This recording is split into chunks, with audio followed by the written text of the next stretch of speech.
The road to corporate America is wide, but very few have the courage, grit, and fortitude to set out on their own as a business owner. The beauty of the franchise model is that you're not on your own. In franchising, we always hear about the stats, 4,000 brands, 1 in 4 businesses, 30% year over year. But what about the people? The people that left the security of their 9-to-5 corporate job. They left steady raises, PTO, retirement plan, manage their own time, and stake a claim on their own future. Welcome to Untold Franchise Stories. I'm Carey Gilly, your host and the CEO of Franchise Fastlane. I've always had an entrepreneurial mindset and have been in the franchising industry for over 20 years now, both as an executive and as a franchisee myself. But Untold Franchisee Stories isn't about me. I am not the hero of this story. The heroes here are ordinary individuals, and they finally did something about it by choosing the entrepreneurial path through franchising. Listen in and always remember this insight from Henry Ford. Whether you think you can or you can't, you're exactly right. Please meet Rachel Duggan. Rachel, I'll tell you what, I know what all of our listeners are going to be thinking is just why drains. That's where their heads are going right away. Why drains? And I want you to know, I know why. Fastlane's very selective. We talk to a couple hundred brands a year and we just choose 7 or 8, usually every year. So I get why we chose it, but I can't wait to get to that question for you. But I don't want to get there first. First, let's back up. I would love to hear your history, your experience. Before why Zoom Drain, why franchising? What led you to look at being a business owner through franchising? Thank you, Carey, for having me on today. I'm excited to be here. So I guess just to kind of fill you in my background and how I ended up here, because I never would have pictured it in a million years. My husband and I relocated to Indianapolis from Atlanta back in 2019. And moving from a larger city to a smaller city like Indianapolis, we just kind of were constantly like, what is missing around here? What we don't have around here? And we would just back and forth kind of dialogue between us, like, we should really open a business. We should really do this. We should open this. What's missing? And nothing ever came about it because of that corporate 9-to-5. We both had corporate 9-to-5s, and it was just conversation. So it was really interesting because during that time, somebody actually reached out to me on LinkedIn and just said, hey, I represent this franchise consultant. Do you want to have a conversation? And I was like, that's never happened before. It's a sign. Like, maybe I need to go ahead and explore this. So I took that call and started working with a franchise consultant. And then just really loved the idea of the plug and play franchise, right? Like all of the steps are there for you, from A to Z, how to open, how to market, how to run a business, all of there's always like a support staff, somebody that you can constantly reach out to and ask questions for, where if you're opening your own business, you're the go-to person. You have to answer all those questions. You don't know where to find all the answers. Yes. So I just really loved the safety, I guess, of a franchise and being able to ask those questions and to have that support style. So I knew that franchising was going to be the way that we were going to open a business. Then it came to the what business, what brand. I looked at probably 24 different brands. Oh, I love that. Okay, so that is a big search, 24. And by your own, or is it true that you were working with a consultant to help? I was working with a consultant, yes. Okay. So I worked with a franchise consultant. This would have been like August of 2022. I worked with a franchise consultant until December of 2022.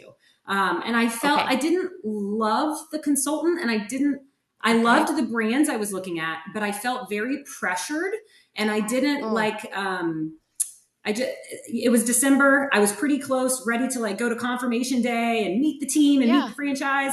And they were not going to be having a confirmation day in December, but they wanted me to go ahead and sign everything and then just show up in January. And I didn't love that. I come from a world of sales. I said, guys, I get it. Like, I'm in sales. Everybody has end of the year goals we're trying to meet, but you're not going to meet. Like, let's take a little time out and let's reconvene in January. So during that time out, it's weird because I'm scrolling through Facebook and I see one of my friends from back in Atlanta that her husband is in the same franchise group on Facebook that I was looking at. And I was like, I wonder if they bought a franchise. So I text her. I'm like, hey, are you looking at this? And she was like, no, my husband's a franchise consultant now. And I was like, well, I would love to have a conversation with him. So I switched to him. And that was Jamie Major of FranPath. Incredible. So FranPath was founded by a couple of my friends. I don't know if you met them in the process, but Sam and Brittany are the founders of FranPath, and they brought in Jamie. He's very good at what he does. They're all part of the IFPG system. So it was different working with Jamie. You didn't feel that No, no pressure. pressure. Yeah. Yes. It felt much more relaxed. He heard what I was saying. He heard what I was looking for. I really wanted, something fun. So at first, Yeah. Jamie like kind of sent me along the way, and I was looking at pet industry because puppies and cats. Oh, Like yeah. I love that. Like Yeah. yay, so fun, right up the Yeah. alley. And I went to a confirmation day for a brand that I thought I was going to purchase, and I didn't love the franchisor. It wasn't a fit. I needed to feel that kind of like, connection and support system. I just didn't feel like it. So I called Jamie from the hotel night on the first night of the confirmation day, and I said, this isn't it. Came back and he was like, okay, well, what I hear from you is that you want something, you want a good culture. You want a good fit. What I'm hearing from you, and he sends me a text. He's like, I think that you really need to get away from the puppies. And he sends me the poop emoji. He's like, what do you think about poop? And I was like, nah, this is a really really far-fetched like reach here, Jamie. I am like the most germaphobe person. From puppies to poop. And I just thought, maybe he's not hearing me. And he was like, no, just get on one call. Get on one call and listen to, the people at Zoom Drain. Yeah. So I agreed. I got on that call. I met Grace. And Grace was hosting. So good. And I instantly, like that very first call, Jim Crinity, the president of Zoom Dream, he was on there as well. And I just felt like a connection to these people just off one call. And I thought, you know what, I'm going to keep having this call. And then I did my due diligence and I worked on my unit economics and I planned out my, 3-year projection. And I just really felt like it was a good fit. So I flew up to Philadelphia last April, so a year ago, and met the whole team, went into the Zoom Drain warehouse and saw so many people like with actual smiles on their face and like technicians joking around. They really genuinely looked like they enjoyed their time there. And I thought, you know what? This is it. This is where I'm supposed to be. Drains, again, it's poop, it's gross, but it is something that in this economy, it is, it's recession proof, it's pandemic proof. It is a necessity. It is a service-based industry that you just can't, you have to use it. So if your drains are backing up, you've got to call somebody. So I just felt stability in that. I loved the culture. I loved the people.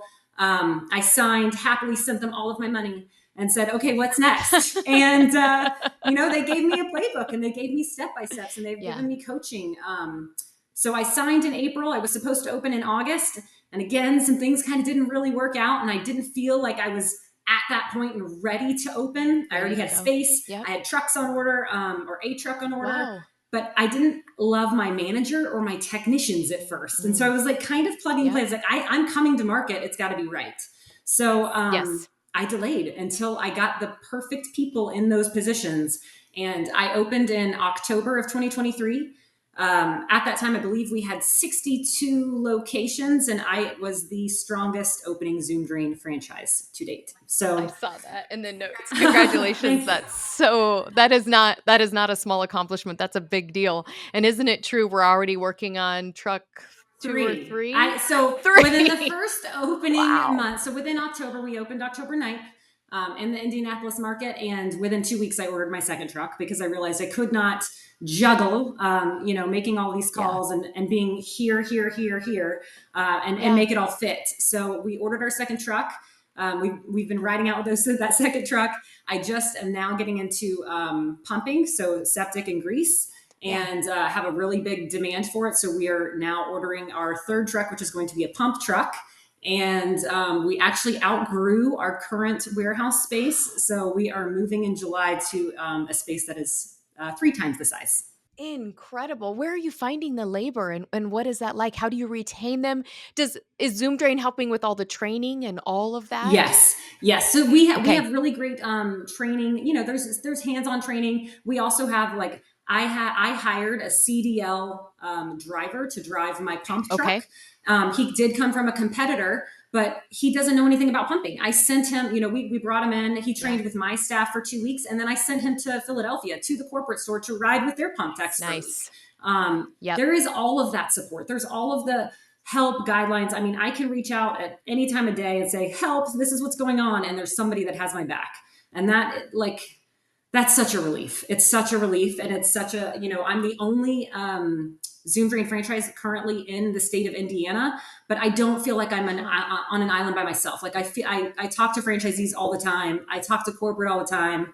And I'm not out on this island by myself. Like there is a support system that is invaluable. I am such a type A person. I'm too hands-on to trust my baby to somebody else. Yeah. So I am very involved. And for the first, few months, I'm lugging different laptops back and forth to the shop, trying to play, I'm going to be on corporate for this call. And then the next call, I'm going to be back on a Zoom Drain. And it just got to be too much. I am a mom. Yeah. I have 2 kids. They're in travel sports. Like you are. It's a lot to try to undertake. It's a lot. And I realized really quickly, like, this is where my passion is. Like my passion is obviously my business and making sure that it's successful. So I just recently dropped out of my corporate 9-to-5. So. Oh, that's very big though. Yes. Very big. Congratulations. And how cool for the kids to see that. Yeah. They get excited and like to see the trucks. Oh yeah. To see the trucks and know it's you and it's your business and gives you that flexibility to be on be at the travel sports with your kids and all of that. That's so very exciting. Well, what did I miss? What do you want to tell me more about either the system or the brand or anything, how it's impacted your life? Jamie asked me the other day, would I do it again? Yes. My answer is always yes. Like it's a constant momentum of moving forward and it's a constant challenge and it's a constant, I guess like a puzzle, right? Like of just trying to put the right players, the right team, the right, open up the right, install versus pumping versus like just plugging and playing to make sure that it works really well. And that, I love the challenge. I love flexible lifestyle of being a business owner, and making sure that I am treating my employees the way that I wanted to be treated, for my entire life. But then when I find those good ones, they're so good. And what do I do to keep them, right? How do I incentivize them to stay? And all of that is it's an exciting challenge. My technicians are happy. My manager's happy. Like they are excited to be at the ground level and only see up from here. One phrase you said you live by is, what can I do today to impact tomorrow? And, people think of a service business like this and go, does that have impact? Listen to all that impact you just talked about. Not only providing a service for the community that you live in, but all of those people that you're hiring and training and showing them what it means to show up, right? To be there, what you're exemplifying for your kids in business ownership and the ability to control your own future. It's really inspiring to hear your story. Thank you for doing that. So many people would not set out. I want you to hear what Jim said about you. We called him and said, talk about Rachel. And I want you to hear this because this is so good. Rachel is the type of franchise owner that every franchise system hopes to attract. Energy and grit are attributes needed for success, and she has those in spades. It's early in her Zoom Drain journey, but we couldn't be more excited to have Rachel on our team. I just wanted you to know that's what he said. It's so good. So good. Well, Rachel, thank you so much for giving us a glimpse into your incredible Untold franchisee story. Congratulations on your early success. I hope with your permission, we can check back in with you in a year because I want to see where this business and how many trucks. I would love it. I would love it.